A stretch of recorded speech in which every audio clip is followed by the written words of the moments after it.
Today on Week in Review, BC's pipeline debate heated up once again.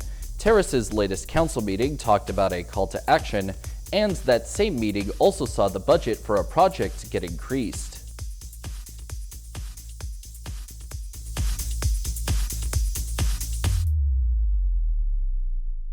Hello, I'm Cael Maslin, and thanks for joining us here on Week in Review, where we cover all of the news here in the Northwest from this past week.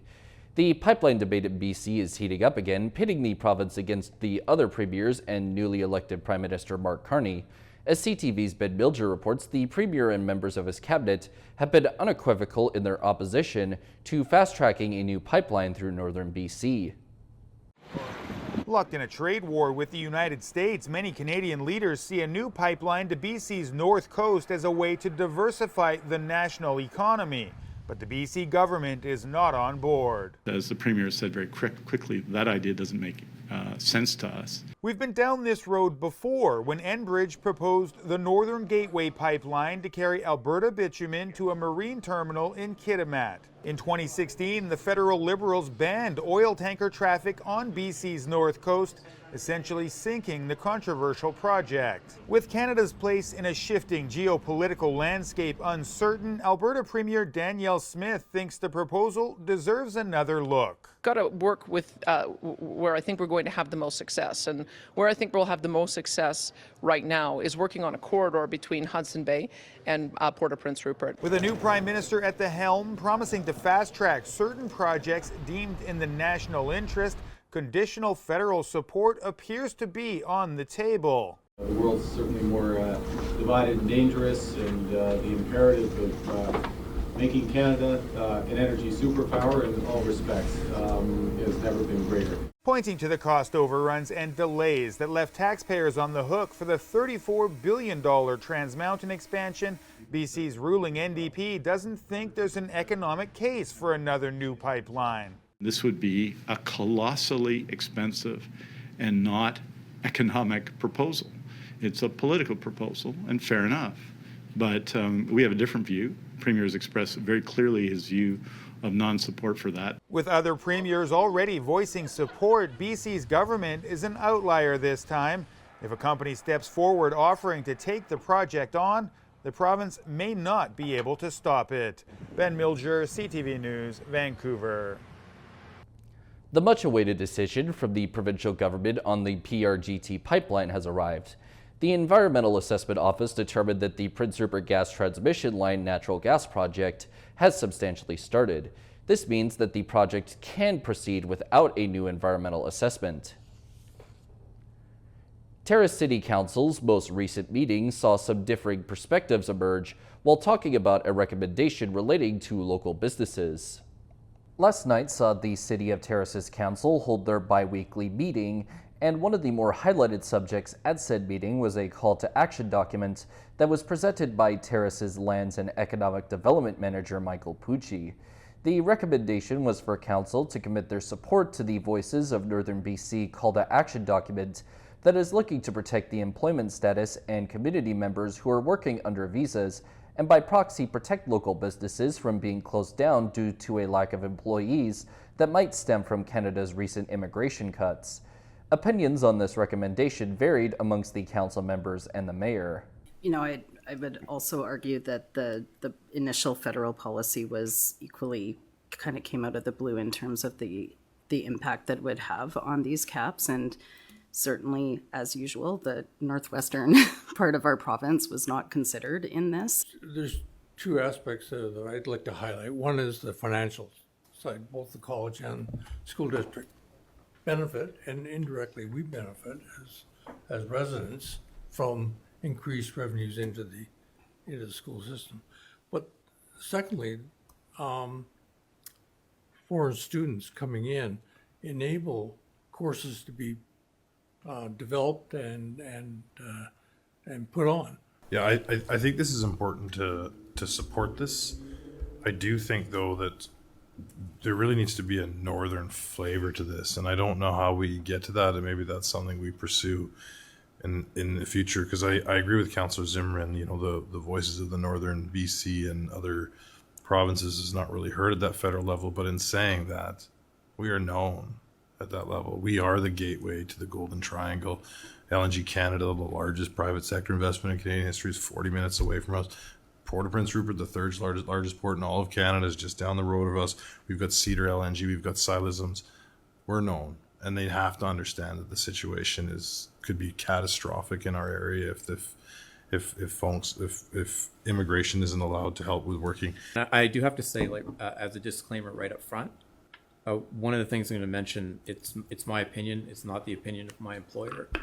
It's information that's publicly available. There's no insider information from my employer, so I just want to make that abundantly clear that I'm not representing them. As I said, my concern is that this doesn't look at all the knock-on effects.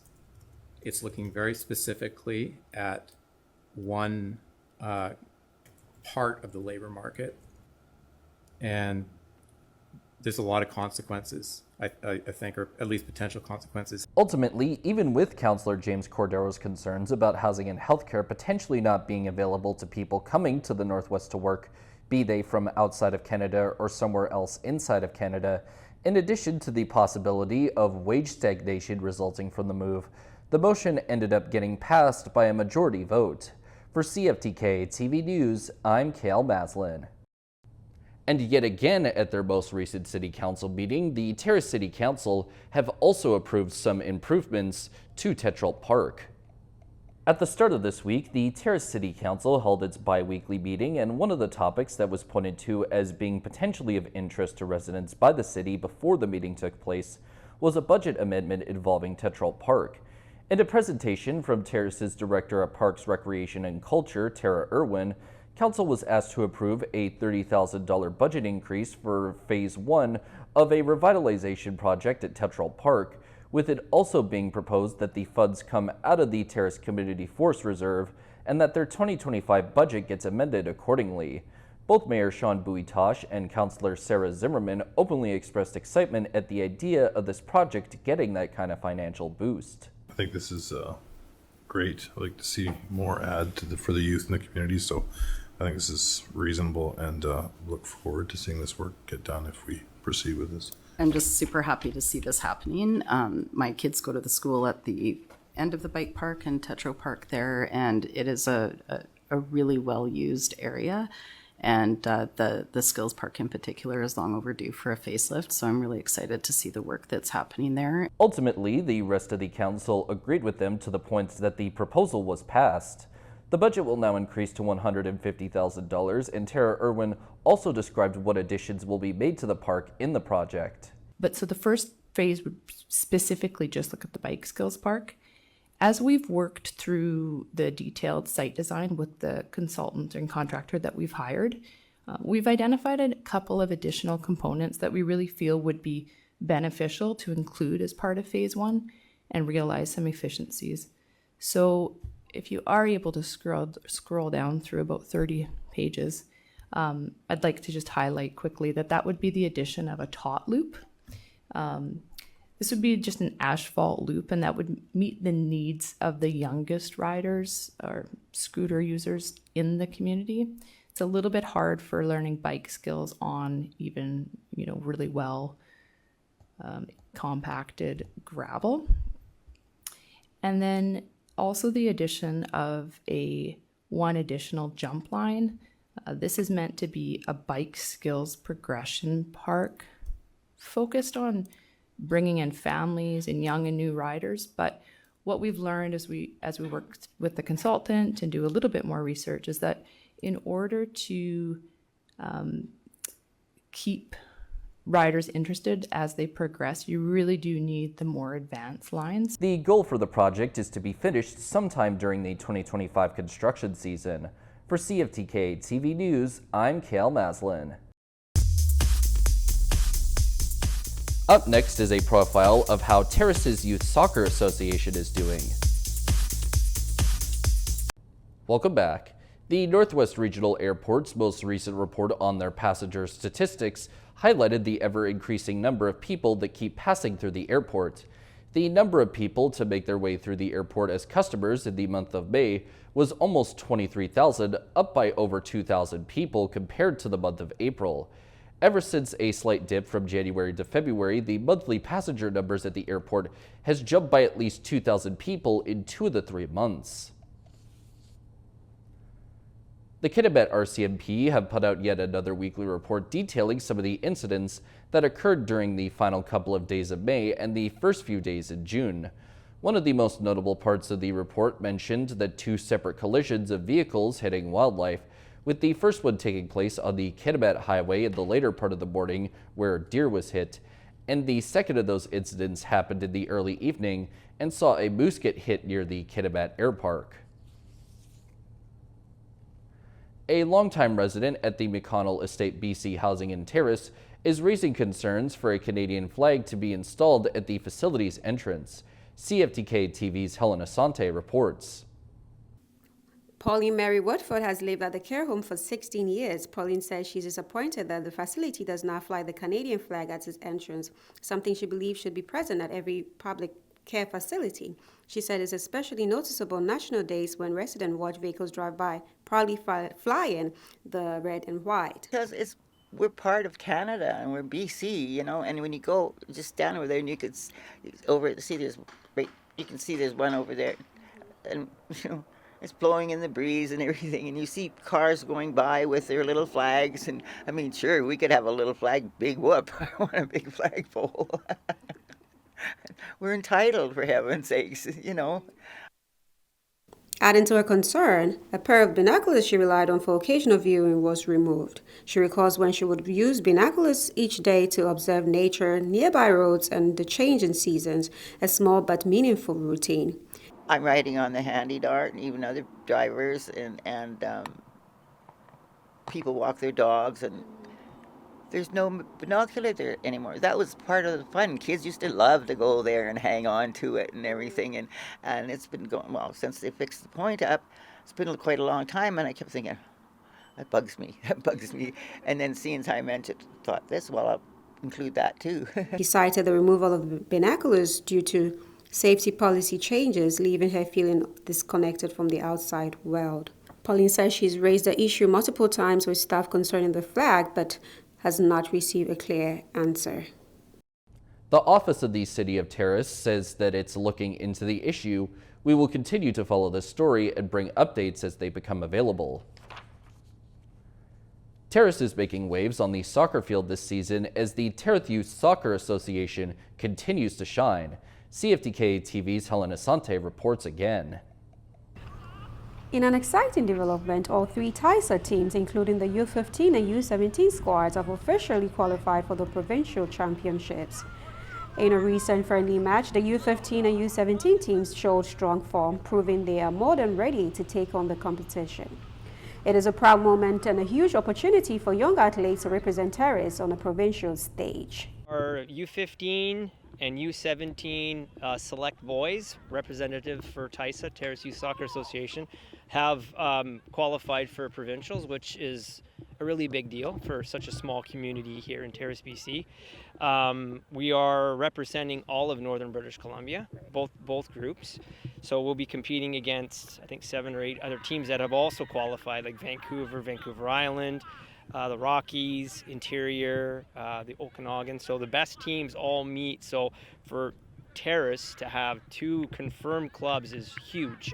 And the third is potential, because the U15 girls are having to compete to qualify. If they qualify, then there's 3. And I don't think we've ever had 3 representative groups from Terrace attend provincial. So having 2 is massive. Having the third would be just unreal. The U17 head coach says he's confident his team has what it takes to bring home a win. It feels good.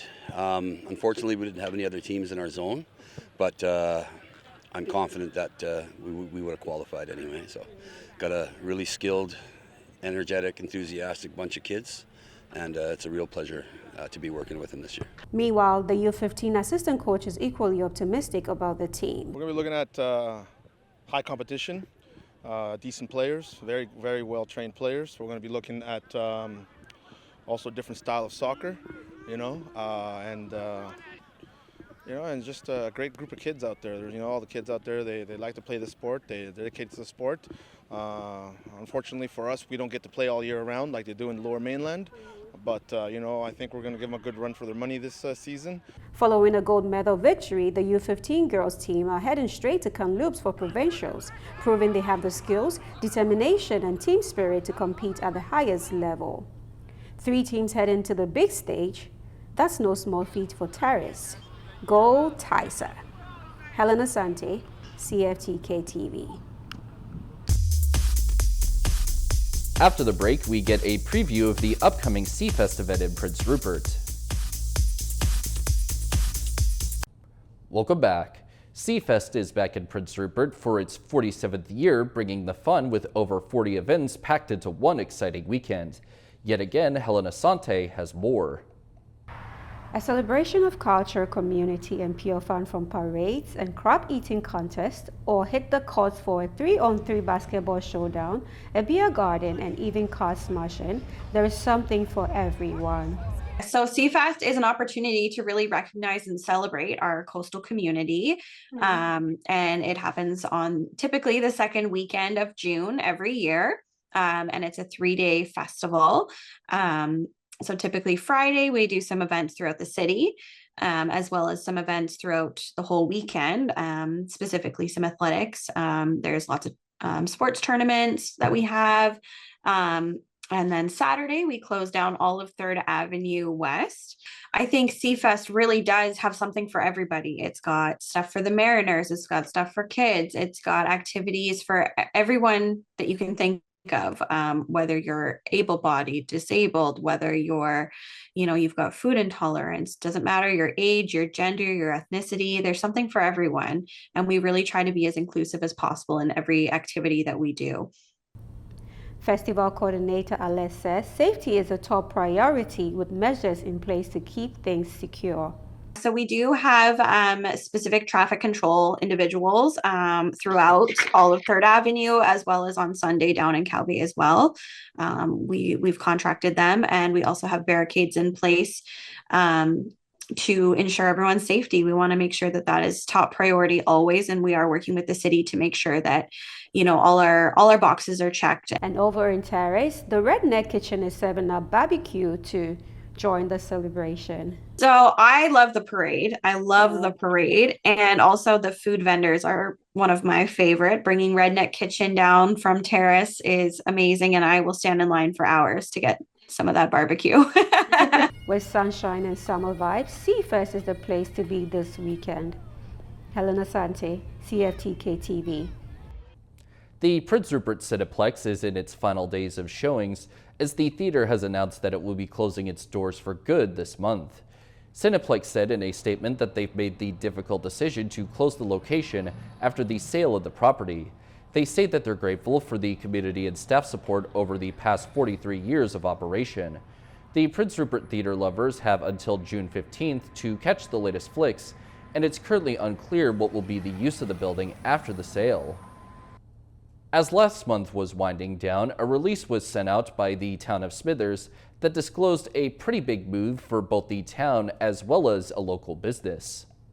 Right before the end of May, the town of Smithers made a major announcement about a property space purchase that they had made recently, with the announcement also disclosing what they will be doing with the space. The summary is that the town of Smithers has acquired the building that is currently the home of Heartstrings, and the short story is it will be the future home of the Smithers Public Library. The future version of the Smithers Public Library will be located at 3761 3rd Avenue and is set to get additional publicly accessible spaces that will be tailored to be useful as it can be for the library, but those will ultimately be shaped by public consultation.